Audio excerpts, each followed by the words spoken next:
मराठा आरक्षणावरनं शरद पवारांनी बाहेर जे परवा आंदोलन करण्यात आलं उद्धव ठाकरेंना विरोध ते जाऊ दे. मराठा आरक्षणावरनं शरद पवार म्हणाले त्यांना काय, त्यांना जसं मोगलांच्या घोड्यांना संताजी धनाजी पाण्यात दिसायचे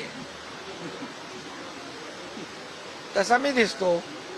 माझं म्हणजे महायुतीचं सरकार स्थापन झालं, त्यांना अजून हजम होत नाही की एकनाथ शिंदे मुख्यमंत्री झालाय. मुख्यमंत्री दररोज त्यांना बसता उठता झोपता उठता स्वप्नात सुद्धा मी दिसतो. त्यामुळे ते सांगत होते सरकार पडेल, आज पडेल, उद्या पडेल, परवा पडेल. 2 वर्ष होऊन गेली, सरकार मजबूतीने उभा आहे.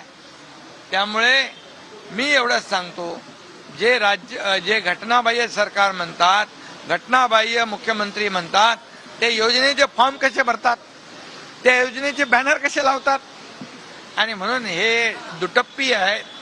यांना सर्वसामान्य माझ्या बहिणींची, माझ्या लाडक्या भावांची काही देणं घेणं नाहीये. यांना फक्त घेणं माहीत आहे, देणं माहीत नाही. पण आमचं सरकार देणार आहे.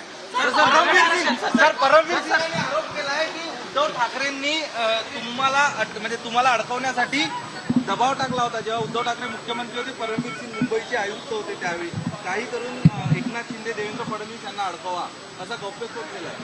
ही वस्तुस्थिती आहे. देवेंद्र फडणवीसजी तर विरोधी पक्षात होते, आपले गिरीश महाजन विरोधी पक्षात होते.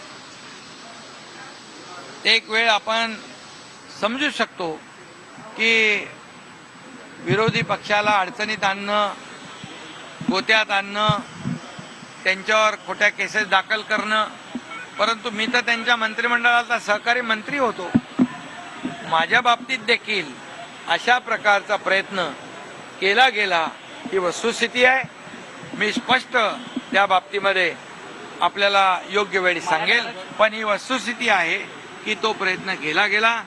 मला त्याच्यामध्ये केसमध्ये अडकवण्याचा आणि मला माझं खच्चीकरण करण्याचा हा प्रयत्न त्यांनी केला.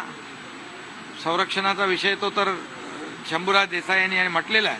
त्यामुळे मी यावर योग्य वेळी सविस्तर बोलेन. सर्वपक्षीय बैठकीसाठी जरांगेंना बोलवा, सर्वपक्षीय बैठकीसाठी शरद पवारांनी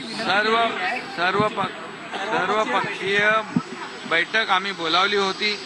त्या बैठकीमध्ये संध्याकाळपर्यंत येणार सगळे म्हणाले, परंतु आले नाहीत. आणि या दुर्दैवाने या बाबतीमध्ये या राज्यामध्ये जे काही 2 समाजामध्ये जो संघर्ष सुरू आहे हा थांबला पाहिजे, अशी माझी सरकारची प्रामाणिक भूमिका आहे. आणि म्हणून पवारसाहेब मला भेटले त्यावेळेस देखील पवारसाहेबांना मी हेच सांगितलं की असं कधीही आपल्या राज्यामध्ये पाहायला मिळालं नव्हतं. निवडणुका येतात जातात, सरकार येतात जातात, परंतु या महाराष्ट्राचं जे काही संस्कृती आहे, परंपरा आहे, त्याला बाधा येता कामा नये. म्हणून जे काही या समाजासाठी करता येईल, हे सगळं जे काही वातावरण शांत करण्यासाठी तो सर्व प्रयत्न सरकारच्या तो सर्व प्रयत्न पवार साहेबांची माझी चर्चा झाली आहे.